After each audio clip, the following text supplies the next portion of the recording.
Bismillahirrahmanirrahim. Assalamualaikum warahmatullahi wabarakatuh. Halo semuanya, salam sejahtera bagi kita semua. Perkenalkan, nama saya Dia Salsabila Rohadatul Aisy. Saya dari kelas 3E Sejarah Peradaban Islam, Fakultas Adab dan Humaniora, UIN Sunan Gunung Jati Bandung.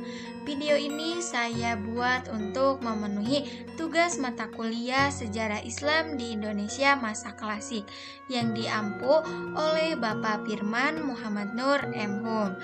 Pada kesempatan kali ini, saya akan membahas bagian ke-18 dengan topik akulturasi kebudayaan di Nusantara, Islamisasi seni bangunan, dan seni hias. Oke, baiklah. Sekarang kita masuk ke pembahasan utama. Pada bagian ke-18 ini, saya akan membahas tentang akulturasi kebudayaan di Nusantara, khususnya proses islamisasi dalam seni, bangunan, dan seni hias.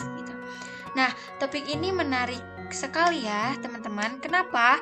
Karena melalui seni arsitektur, kita bisa melihat bagaimana nilai-nilai Islam menyatu secara harmonis dengan budaya lokal, melahirkan karya yang indah sekaligus juga sebagai serat makna spiritual. Nah, selanjutnya, ketika Islam datang ke Nusantara, ia tidak menghapus budaya yang sudah ada, melainkan berproses bertemu, berdialog, dan berakulturasi dengan unsur-unsur lokal. Akulturasi berarti proses pencampuran dua kebudayaan atau lebih tanpa menghilangkan kepribadian kebudayaan aslinya.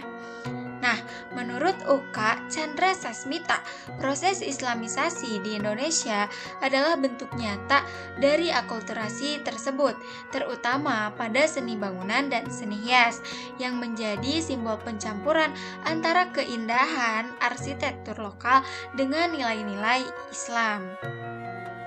Salah satu bentuk paling nyata dari akulturasi Islam dengan budaya lokal adalah pada arsitektur masjid kuno yang ada di Indonesia. Contohnya, kita bisa lihat pada Masjid Agung Demak, Masjid Agung Banten, Masjid Agung Cirebon, ataupun Masjid Agung Yogyakarta. Nah, masjid-masjid tersebut memiliki atap bertumpang tiga, di mana bentuk itu terinspirasi dari bangunan Meru pada masa Hindu dan Buddha sebagai simbol gunung suci tempat bersemayamnya para dewa-dewa. Nah, namun dalam Islam sendiri bentuk itu dimaknai ulang sebagai simbol lapisan spiritual menuju Tuhan.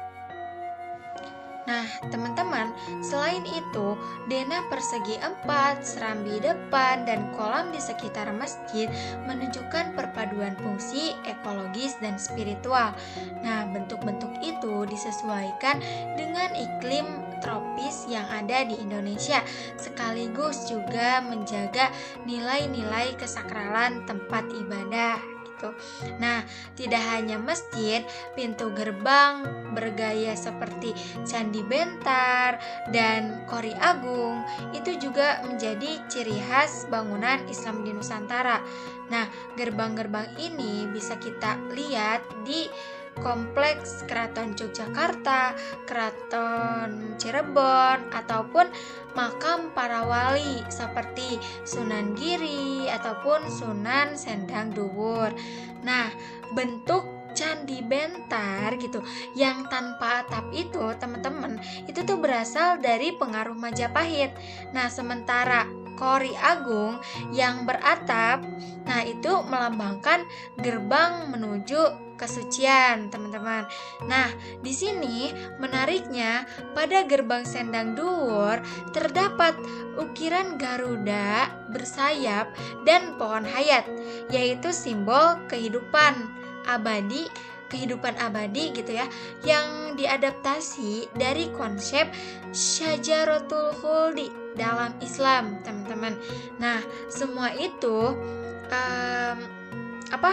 menunjukkan gitu teman-teman, menunjukkan bagaimana nilai-nilai tauhid dalam Islam itu mampu berdialog dengan simbol-simbol lama tanpa menghapus makna dari simbol lama itu sendiri gitu teman-teman.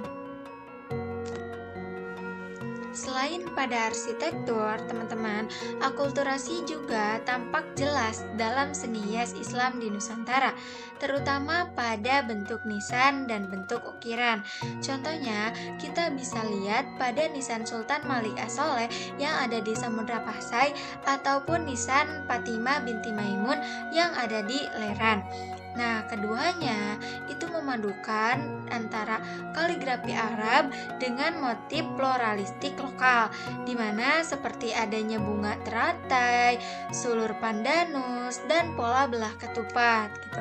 Nah, motif-motif ini melambangkan keindahan ciptaan Tuhan sekaligus juga menjadi pengingat untuk kita akan kepanaan hidupnya manusia.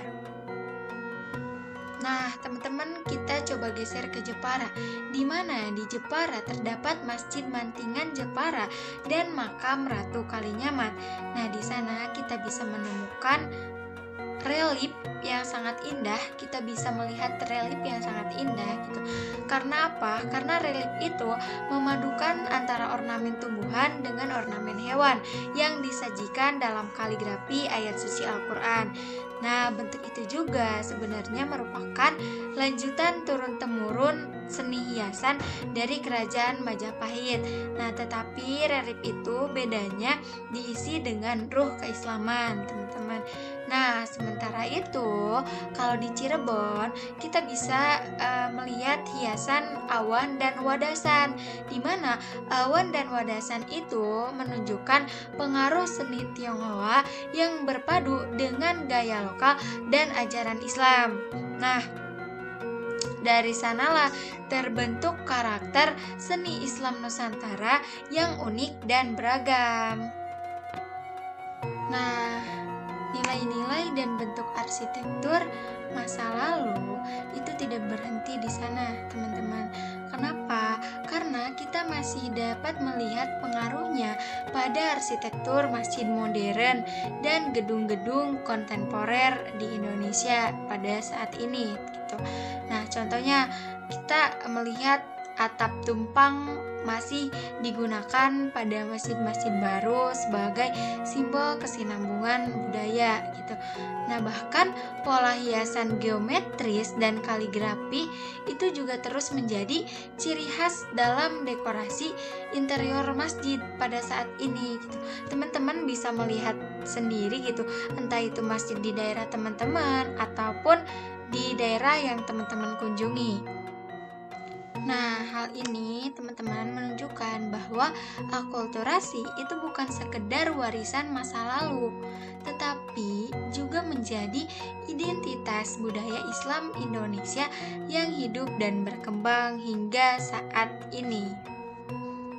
Dari pembahasan tadi dapat kita simpulkan bahwa Islamisasi seni bangunan dan seni hias di Nusantara merupakan proses kreatif yang mencerminkan perpaduan harmonis antara ajaran Islam dengan budaya lokal, seperti bangunan masjid, gerbang, nisan, hingga ragam hias seperti kaligrafi itu menjadi bukti nyata bahwa Islam datang ke Indonesia dengan damai, adaptif, dan penuh kebijaksanaan. Nah, dengan demikian, seni bangunan dan seni hias Islam di Nusantara tidak hanya memiliki nilai estetika, tetapi juga nilai historis dan spiritual yang mendalam. Mungkin sekian penjelasan dari saya. Terima kasih, mohon maaf apabila ada kesalahan kata. Terima kasih telah menyimak. Semoga tayangan ini bermanfaat untuk menambah pemahaman kita tentang sejarah Islam Indonesia masa klasik. Wassalamualaikum warahmatullahi wabarakatuh.